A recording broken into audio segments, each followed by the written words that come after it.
Toplama bir bilgisayarda Hackintosh sayesinde Mac OS X Arc Sierra deneyimiyle birlikte oyun keyfi izliyorsunuz. Güzel puzzle'lı bulmacalar Leo's Fortune'da var. Aynen. Evet, Hackintosh oyun keyfi burada sona erdi. Bilgisayarı kapatıyorum.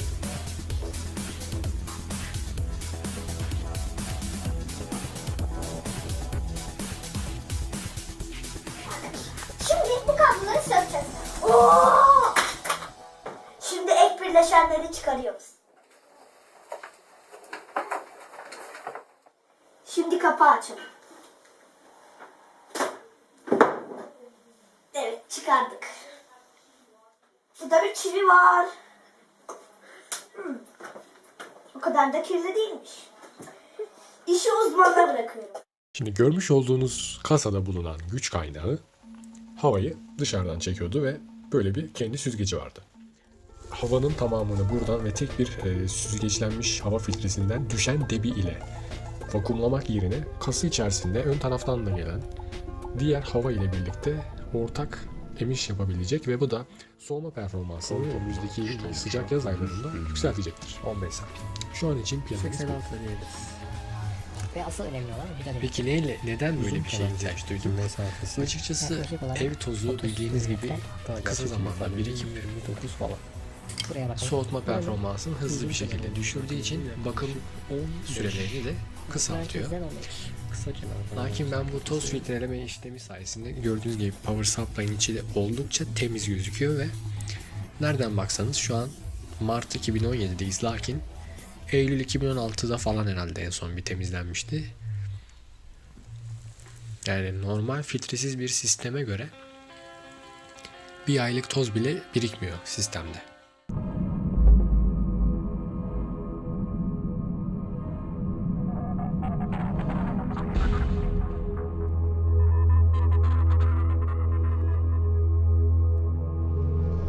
Bakmaktayız ve burada da ek önlemler almamıza rağmen ince zerrecikler öbür filtreye de ulaşmış durumda. Burayı açmayı düşünmüyordum ama eki açmışım. Böylece 8 aylık bir süre zarfında ne kadar toz çektiğini görebiliyoruz. Rengi değişmiş. Ön takımda göstermek istediğim bir diğer konuda şu yüzeydeki tozu görüyoruz ama o değil asıl mevzu. Sabit diskleri de sessizlikten ödün vermemek adına pimaş boruların yani atık su borularının contalarından faydalanarak bunu daha önce internetteki forumlarda görebilme ihtimaliniz mevcut. Şöyle kenardan biraz belli oluyor hatta. Plastik kablo kelepçeleriyle kasaya gerdirerek aralarına da Yalıtım malzememle sabit diskleri buraya yastıklamış bulundum. Rahat bir şekilde hareket edebiliyor. Artık gevşemişler tabi. İlk yıllar böyle değillerdi. Ama sorun teşkil etmiyorlar. Böylece kafa uğultularından ziyade ki artık öyle çok kafa uğultusu yok bunlarda ama motorun kendi uğultusu kazanın gövdesine ulaşıyor ve kasa gövdesinden kasanın bulunduğu mobilyaya ulaşıyor ve böylece aynı odada indirmeyi bıraktığınız bir sistemden motor uğultusu geldiği için uyumakta zorlanabilirsiniz. Burada da daha önce yapmış olduğum 12 volttan nasıl 7 volt elde ederiz bağlantısı.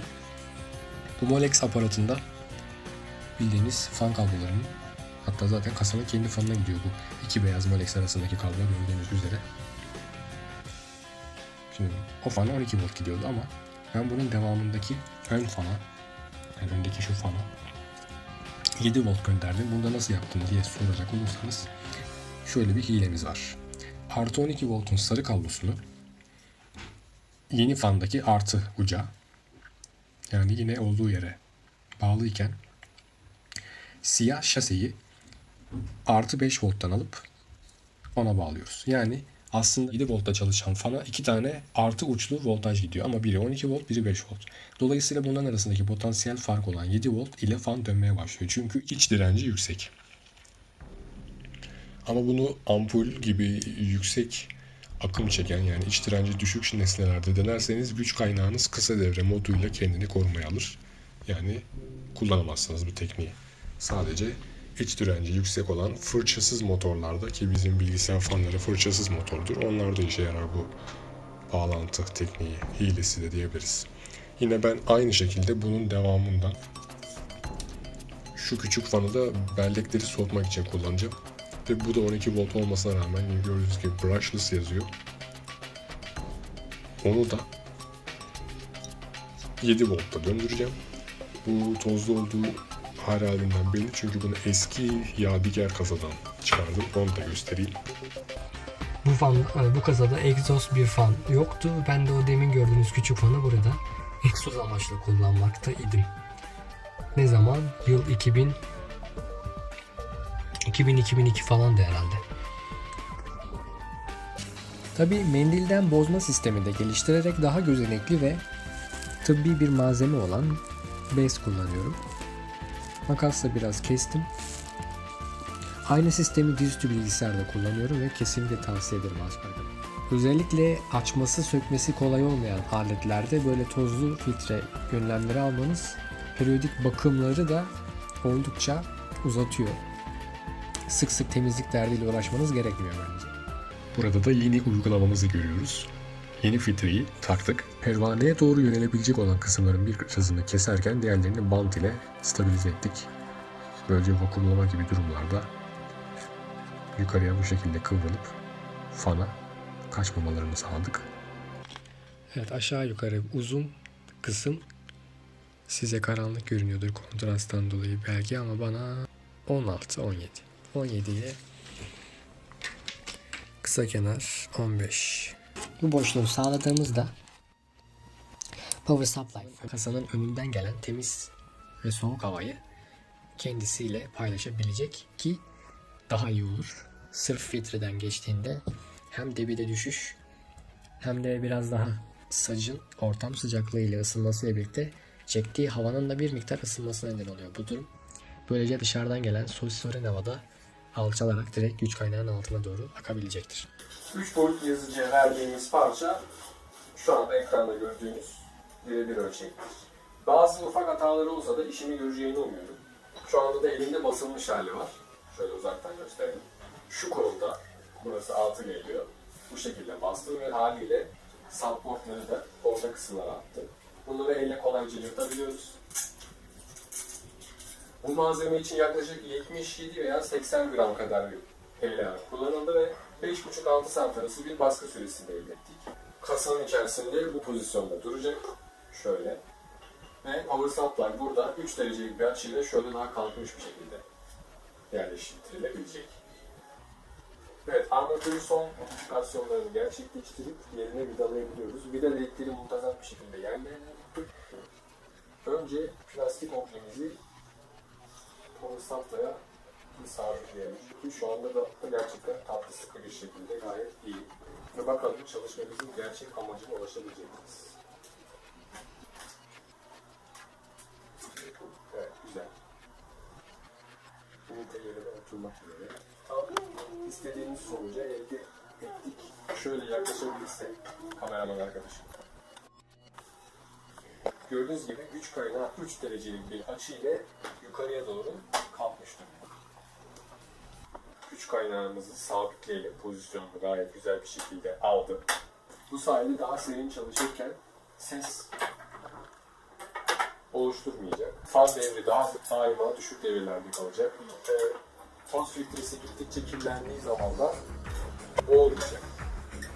Gördüğünüz gibi sadece plastik olmasına rağmen çaplarımız açmaya gerek kalmadı. Çapları çok güzel oldu. Tatlı sıkı bir şekilde vidaları plastiğe sıkıştırabiliyorum. Malzemenin doluluk oranı %20 olarak basılıyor. Gayet işi görüyor. Oldukça sağlam. Bir kasayı ters de çevirsen güç kaynağı sabit bir şekilde durabilir. Kasanın altındaki şöyle gösterelim. Hava emiş kısmı ve güç kaynağının ön taraftan ve yan taraftan hava emilebilmesini sağlar.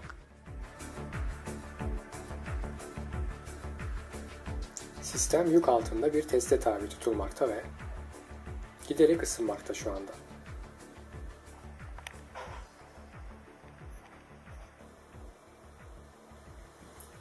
Kasaya bir karış mesafedeki bu ses seviyesi benim konuşmamla gördüğünüz gibi 60 desibele ulaştı.